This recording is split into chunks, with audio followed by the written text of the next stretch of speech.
Coba kamu baca kitab Wahyu. Kitab Wahyu merujuk kepada sekurang-kurangnya 30 di antara 39 kitab-kitab perjanjian lama. Kalau kamu malas baca kitab perjanjian lama, forget it. You won't understand the book of Revelation. Sebab kitab Wahyu ada 400 lebih rujukan kepada kitab-kitab perjanjian lama. 3 yang terutama, Ezekiel, Zakaria, dan Daniel.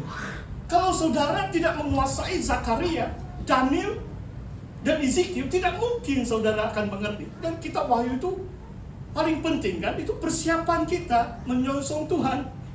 Jangan main-main. Jangan kita katakan, oh biar itu, datang sajalah itu akhir zaman.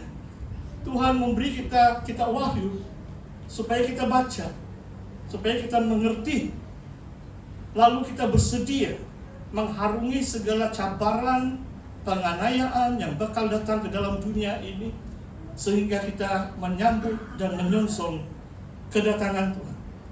Saudara, ada kebeluran di mana-mana.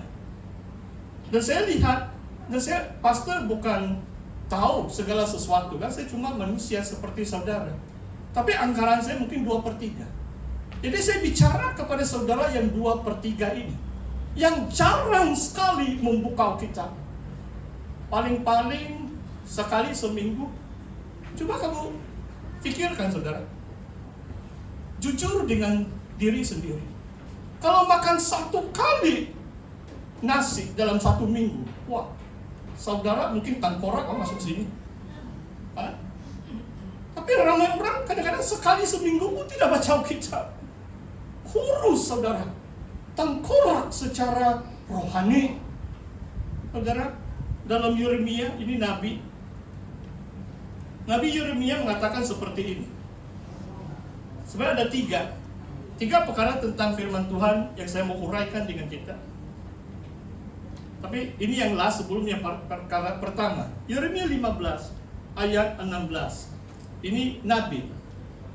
Apabila aku bertemu dengan perkataan-perkataanmu, maka aku menikmatinya. Perkataan di sini adalah where your words are found, I ate them.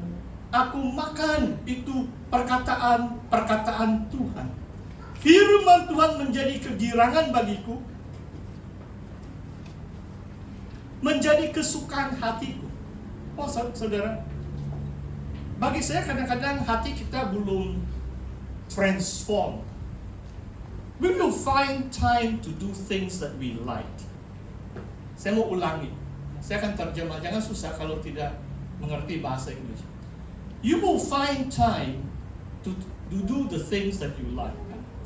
Peminat bola 2 jam, tengok EPL, La Liga, no problem kan 2 jam. Kadang-kadang sambung begitu, beberapa perlawanan. Oh sampai main drum dia pusing-pusing, bukan Junaidi ya. Ini pastor kadang-kadang ilustrasi dia lain-lain. Betul-betul bukan Junaidi. Sebab dia masih ingat bola, 4 jam sudah ditinggal. Dia main drum pun itu bola. Haleluya. Sebab itu keminatan saudara. Di sini keminatan Yeremia adalah firman Tuhan. Saudara, hati kita perlu dirubah. Hati kita perlu dijamah Roh Kudus. Bagaimana saya pertahankan kesaksian hidup saya? 44 tahun kalau bulan 4 ini. Wah, semakin lama sudah saya mengenal Tuhan. Kecuali sakit, setiap hari saya akan merenungkan firman Tuhan. Menjadi kesukaan, sebab saya suka dengan itu. Tiada masalah, saya mengambil sedikit masa untuk membaca firman Tuhan. Saudara, 3 perkara tentang firman Tuhan. Yang pertama, firman Tuhan itu menguatkan kita. Ini makanan kan tadi. Yesus berkata, manusia bukan hidup atau tidak hidup oleh roti sahaja, tetapi oleh setiap perkataan yang keluar dari bibir Tuhan. Itu Matius 4 ayat 4. Tapi yang saya mau tunjukkan di sini adalah Mazmur 119 ayat 25. Mazmur 119:28.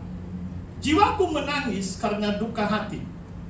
Teguhkanlah aku sesuai dengan firman-Mu. Mazmur 119 ayat 28. strengthen me according to your word. Saya percaya seperti kesaksian pastor, kita ini manusia, seringkali kita rasa lemah rohani. Tapi satu kaidah Tuhan menguatkan kita adalah melalui firman. Bila saya baca firman Tuhan, saya dikuatkan. Pemazmur ini menangis. Dia rasa kesedihan. Tidak tahu kenapa pengalaman dia. Tetapi bila dia merenungkan firman, dia rasa diteguhkan. Dia dikuatkan, strengthen me with your word, kata Tuhan. Saudara, yang kedua, firman Tuhan itu memperlengkapi kita untuk melayani. Mari kita baca 2 Timotius. Ini ayat ini mungkin 2-3 kali saya sudah baca atau sudah uraikan di tempat ini. Saya bacakan 2 Timotius 3 ayat 16 dan 17. Yang kedua adalah firman Tuhan memperlengkapi kita. Kebanyakan kita yang datang di gereja ada kerinduan untuk melayani. Bagaimana saudara menjadi layak atau diperlengkapi untuk melayani?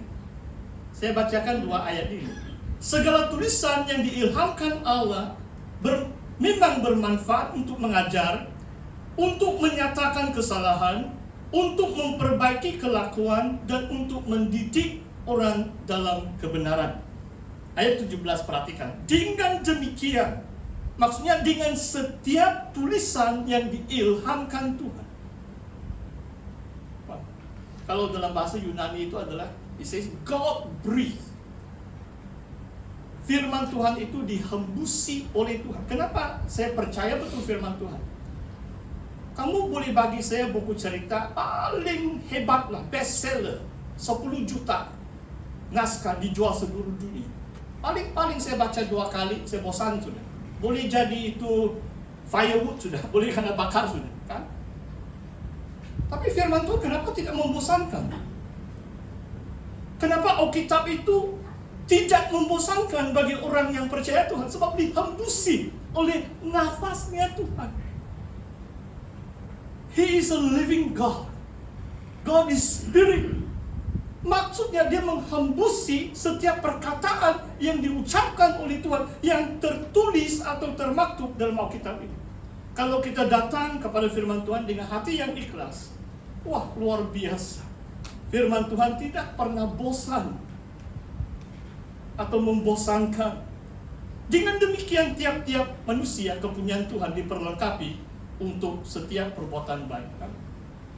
Saudara, jangan saudara happy-happy kalau hanya membaca 1/3.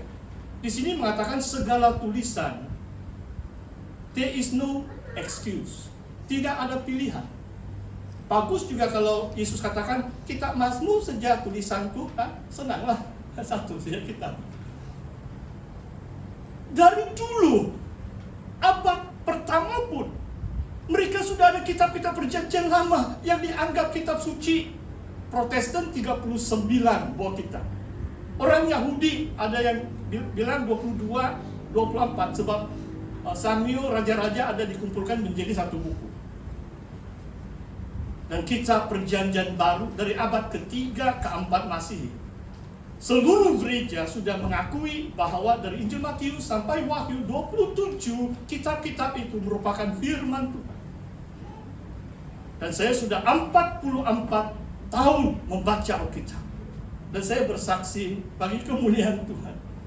Karena dihembusi roh Allah atau Tuhan sendiri. Luar biasa. Saudara, kadang-kadang kita mau melayani kan. Nah, ini pastor cerita. Pastor betul tidak mau menyinggung perasaan siapa-siapa. Saya beri contoh. Jangan kamu pikir, sebagai contoh lah. Ini zaman modern lah kan. Salah satu cara kita promosi kita punya kebaktian, ada itu e-poster kan? Kadang-kadang sebab e-poster itu datang mungkin hari Rabu, ada beberapa kali saya rasa ya desain dia kurang memuaskan. Tapi saya mau beritahu kepada yang buat poster, pasti ucapkan terima kasih. Saya rasa mungkin 1 kali saja saya minta kamu ubah.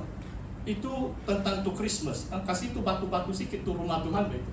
Sebagai contoh, minggu lalu apa yang pastor khotbahkan? Aku tidak layak. Kalau saudara baca itu Kejadian 32, beberapa background di situ. Mungkin Yakub bawa kedua istri, kedua gundik dengan kawanan domba. Coba kamu baca tadi. 400 lebih, 500 binatang diberikan kepada abangnya Ishak. Yakub orang yang sangat kaya, beribu-ribu kawanan domba, unta dan sebagainya. Dia bawa. Oh, kalau background itu cantik bahkan, ataupun bergulat. Tapi saya nampak mereka sama saja. Orang menyanyi-nyanyi saja. Maksudnya saudara harus diperlengkapi. Buat e-poster pun tahu firman Tuhan. Buat e-poster pun harus memahami itu firman Tuhan. Dan Tuhan beri kita ilham bagaimana buat itu cantik. Kita pakai segala alat untuk memuliakan Tuhan. Sekali lagi, bukan personal, saya ucapkan terima kasih dengan bahagian multimedia. Hari ini pastor berhenti sudah.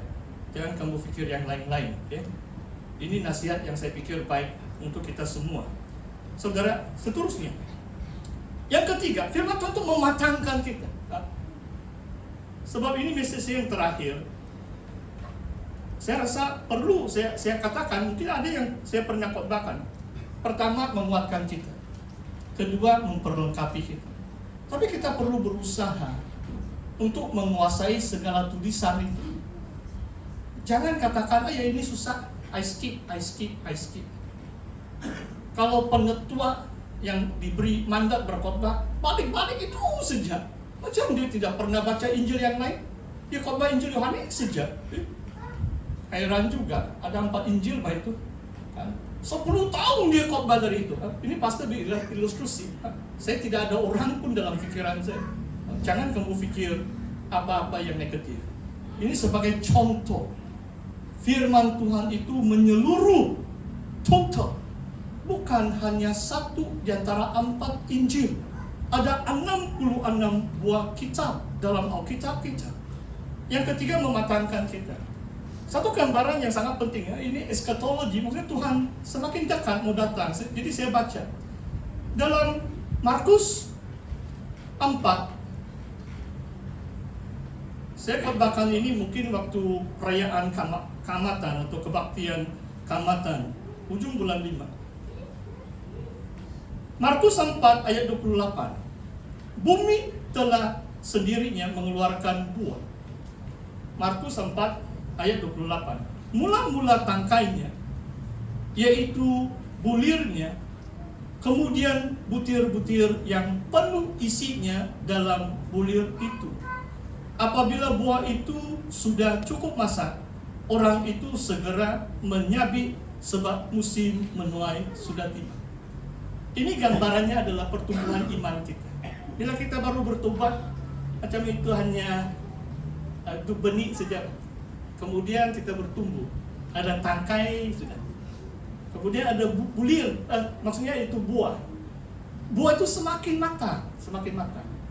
Dan firman Tuhan sahaja yang dapat mematangkan saudara.